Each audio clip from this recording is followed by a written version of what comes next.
Now available in paperback and Kindle Unlimited, John Haynes, A Conversation with Death. The man who rules the world and the angel of darkness take on a horde of demons in this inaugural John Haynes series adventure. Get John Haynes, A Conversation with Death for 99 cents on Kindle or in paperback today. Last week, President Donald Trump met with North Korean leader Kim Jong un in a historic summit where they talked about the North Korean leader giving up his nuclear arsenal. And while many people across the globe were talking about the possibility of the North Korean leader letting go of his entire nuclear stockpile, I was looking at the bigger picture as related to global economics.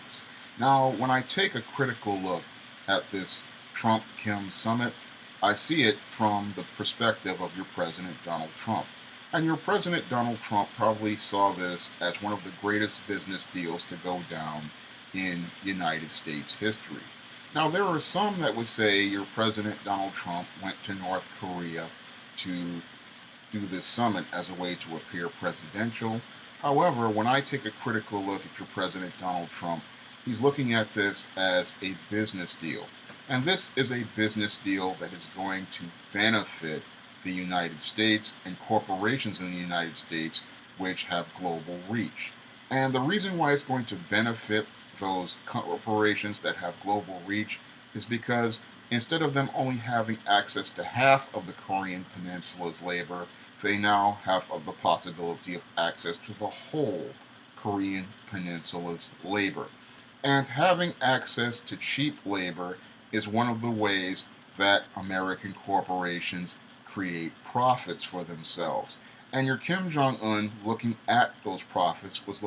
probably looking at that and thinking this is a way he could enrich himself and continue to live the lavish lifestyle he has enjoyed over the last couple of years. Because when he looks at this business deal, he's looking at these marketplaces opening up and looking at all the money he's going to make overall. So both your Kim Jong Un and your Donald Trump were looking at this business deal and thinking about all the money they were going to make. Now, this is going to impact the global economy overall because many, not only American companies, are looking at the North Korean labor pool, but many other Western countries, like those in Europe, are also looking at the North Korean labor pool. Now, many countries thought they could use Muslims from Arab countries as a labor pool of cheap labor. However, that really has not worked out, especially in the European countries like Sweden, like France, like the UK, and like Germany and Italy, which have seen the Muslim working population that they brought in not bring a return on investment. And instead of that labor pool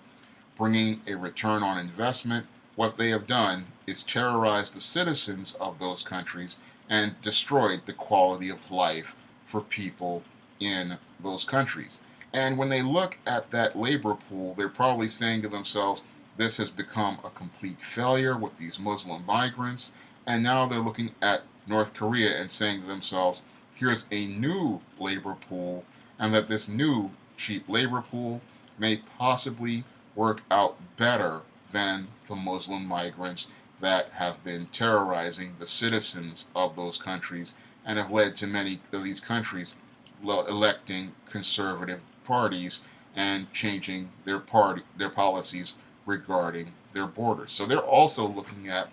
the North Korean labor pool and saying to themselves that this may be a better group to import into the country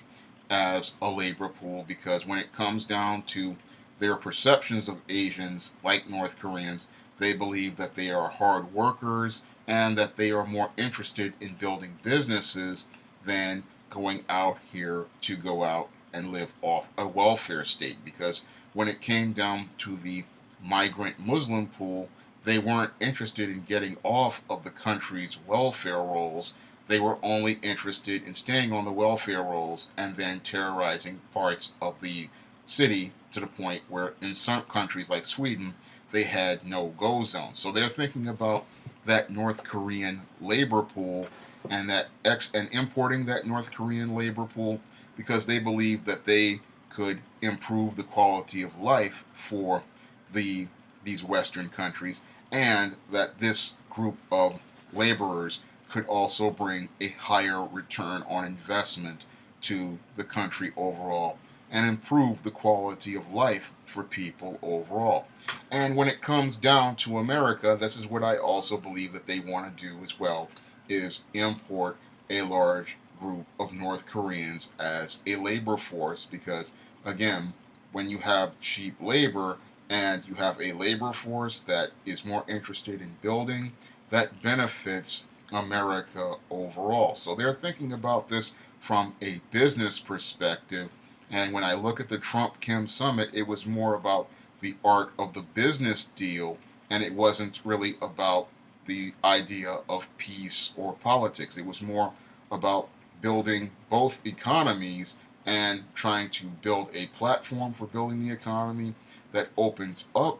the Korean Peninsula and opens up North Korea to economic advantages that it didn't have over the last 50 years. Now, I believe that Dennis Rodman has to be given credit for trying to open that door back during the Obama years, because if it wasn't for Dennis Rodman being the diplomat and trying to keep the door open, we wouldn't have had this historic summit, because it was your Dennis Rodman who had been panned by your Barack Obama for go out and meet with the North Korean leader back in the days of the Obama years that led to this summit. Because if it wasn't for your Dennis Rodman trying to keep the diplomatic door open,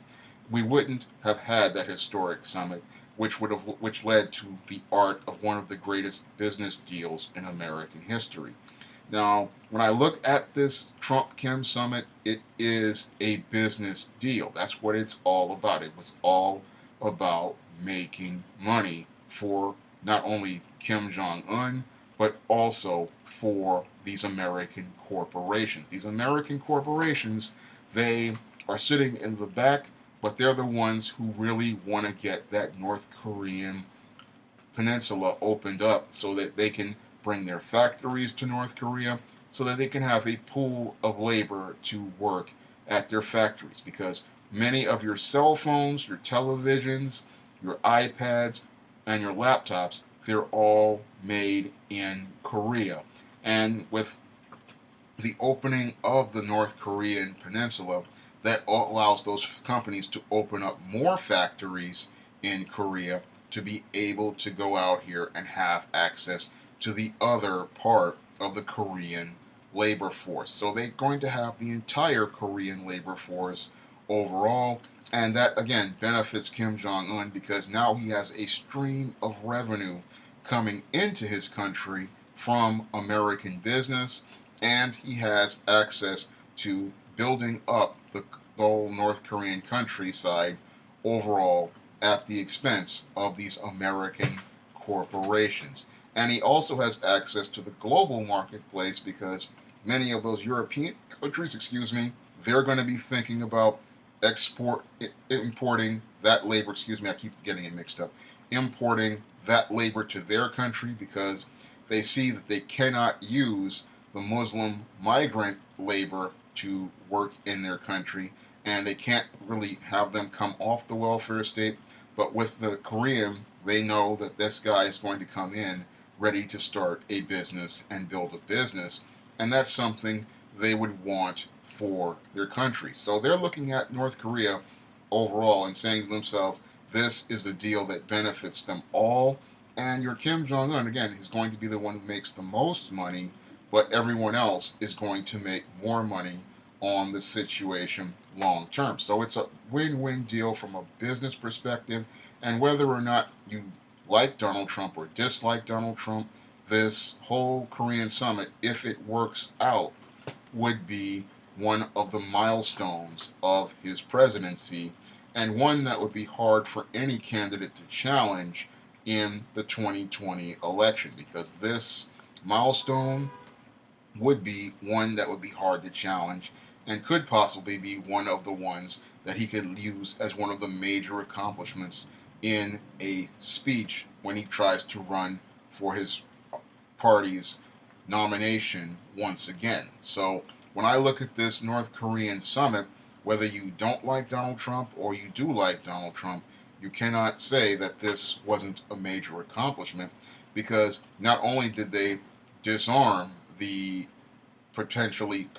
disarm the North Korean threat, but they also opened up an economic marketplace for American business and businesses all across the world. If you'd like to try some of my SJS Direct publications, you may do so by clicking the link to Amazon.com in the description box. And if you want to see me make more videos like this, you can donate to my Patreon by clicking the link in the description box. That's all I have to say for this video. You can comment, rate, and subscribe.